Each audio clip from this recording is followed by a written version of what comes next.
নমস্কার বন্ধুরা, আপনাদের সবাইকে স্বাগতম জানাই আমাদের আজকের এই পর্বে। আজ আমরা আলোচনা করব এমন একটি বিষয় নিয়ে যা শুধুমাত্র একটি ধর্ম অনুষ্ঠান নয়, বরং প্রকৃতি, নারী শক্তি এবং সৃষ্টির সঙ্গে গভীরভাবে জড়িত। হ্যাঁ বন্ধুরা, আজকের বিষয়টি হলো অম্বুবাচী 2026। অম্বুবাচী কবে শুরু হবে, কখন শেষ হবে, এই সময় কি করা উচিত বা কি করা উচিত নয়, বাড়িতে পূজা করা যাবে কি না, কি খাওয়া যাবে বা কি খাওয়া যাবে না, সবকিছু আজকে আমরা বিস্তারিতভাবে আলোচনা করব। অনেক মানুষ অম্বুবাচী সম্পর্কে শুনেছেন, কিন্তু এর প্রকৃত অর্থ কখনো জানেনই না। অনেকে মনে করেন এটি শুধু একটি ধর্মীয় অনুষ্ঠান, কিন্তু বাস্তবে অম্বুবাচী হলো প্রকৃতি ও নারী শক্তির প্রতি সম্মান প্রদর্শনের এক অসাধারণ প্রতীক। কারণ শাস্ত্রে বলা হয়েছে পৃথিবী হলো আমাদের মা। যে পৃথিবী আমাদেরকে খাদ্য দেয়, জল দেয়, বায়ু দেয়, জীবন দেয়, সেই পৃথিবীকে এই কয়েকদিন ঋতুময়ী মাতার রূপে কল্পনা করা হয়। এই কারণে অম্বুবাচীর সময়কে অত্যন্ত পবিত্র ও বিশেষ সময় বলে মনে করা হয়। বন্ধুরা, আমরা সবাই জানি একজন নারী নতুন প্রাণের জন্ম দেয়। মাতৃত্বের এই অলৌকিক শক্তির মধ্যেই লুকিয়ে আছে সৃষ্টির রহস্য। অম্বুবাচী উৎসব সেই সৃষ্টি শক্তিরই এক প্রতীক। তাই এই সময় মা শক্তির আরাধনা বিশেষ গুরুত্ব থাকে। বিশেষ করে অসমের কামাখ্যা মন্দিরে এই উৎসবকে কেন্দ্র করে লক্ষ লক্ষ ভক্তর সমবেত হয় এবং দেশের বিভিন্ন প্রান্ত থেকে সাধু, সন্ন্যাসী, ত্রান্তিক এবং সাধারণ ভক্তরা সেখানে উপস্থিত হয়। এইবার প্রশ্ন হলো, কেন এত গুরুত্ব, কেন এত ভক্তি, আর কেন এই অম্বুবাচীর সময় কয়েকদিনের জন্য মন্দিরের দরজা বন্ধ রাখা হয়? এই সমস্ত প্রশ্নের উত্তর আমরা ধীরে ধীরে জানব। তো বন্ধুরা, শাস্ত্র অনুযায়ী সৃষ্টির মূল শক্তি হলেন আদ্যশক্তি।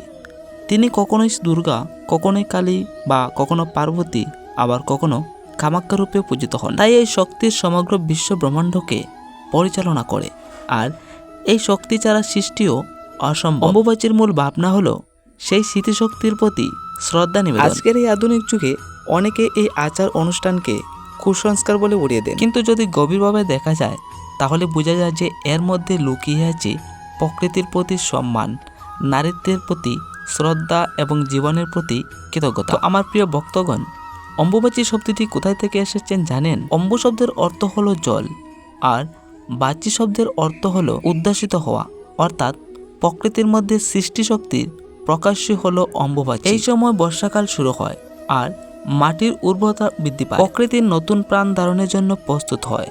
এই কারণেই কৃষিভিত্তিক সমাজে অম্বুবাচীর বিশেষ গুরুত্ব রয়েছে। প্রাচীনকাল থেকেই মানুষ বিশ্বাস করে এসেছে যে এই কয়েকদিন পৃথিবী মাতাও বিশ্রাম নেন। তাই এই সময় জমি কুড়া, চাষাবাস করা বা ভূমিকে আঘাত করা থেকে বিরত থাকার প্রথা চালু হয়েছে। এখন প্রশ্ন হলো যে এই বিশ্বাসের পিছনে কি শুধু ধর্মীয় কারণ আছে?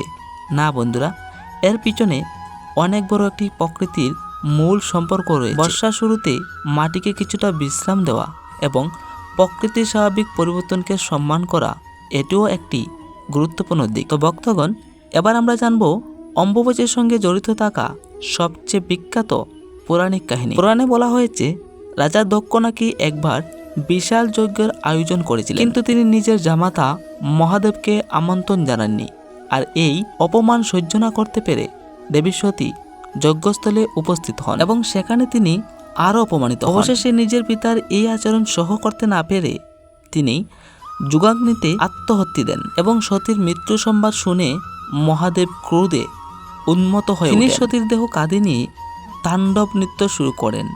তখন বিশ্ব ব্রহ্মাণ্ড ধ্বংসের মুখে পড়ে। তখনই পরিস্থিতি নিয়ন্ত্রণ করতে ভগবান বিষ্ণু তার সুদর্শন চক্র প্রয়োগ করেন, আর সতীর দেহখণ্ড বিভিন্ন স্থানে পতিত হয়। যে সমস্ত স্থানে গিয়ে এই অঙ্গগুলি পড়েছিল সেখানে সৃষ্টি হয় শক্তিপীঠ। বিশ্বাস করা হয় অসমের কামাখ্যা শক্তিপীঠে দেবী সতীর যৌনি অংশ পতিত হয়েছে। এই জন্যই কামাখ্যা মন্দিরকে নারী শক্তি এবং সৃষ্টি শক্তির সর্বশ্রেষ্ঠ প্রতীক হিসেবে ধরা হয়। ভক্তগণ, আজকের ভিডিওটি এখানে শেষ করলাম।